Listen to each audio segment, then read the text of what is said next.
Good afternoon, ladies and gentlemen. My name is Jim Neill.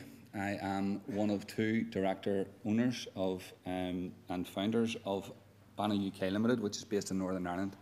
We are a small R&D company who 4 years ago set out to research new, innovative, sustainable building materials. Now we are in a position where we're ready for market, and we are currently raising investment to build a plant in Northern Ireland that will produce 175,000 tonnes of material per annum. Now, every good business idea needs to have a problem to solve. What is the problem that Banah believes it has solved? Climate change. Just following on what Tony said earlier, there is, in terms of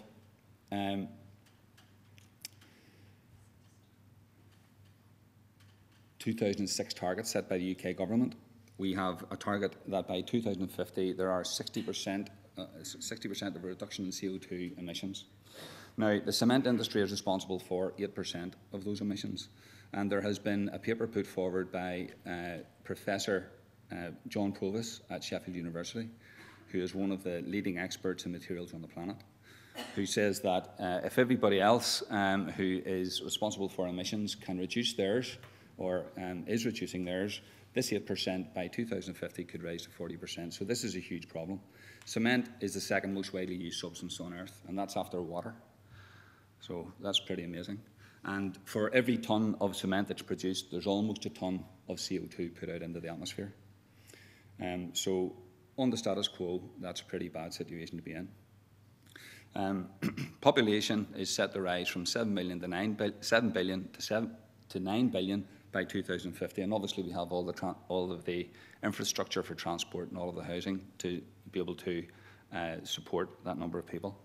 Plus, ordinary Portland cement can often be a very poor product in terms of its performance.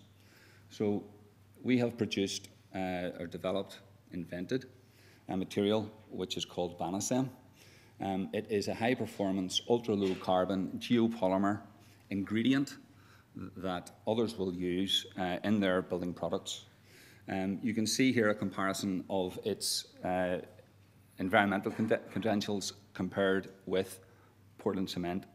We reckon that it's 80 to 90% reduction in CO2 emissions. The only CO2 emissions we have is in the energy that we put into our process, which will be minimised over time with the use of renewable energy sources as we get up and running.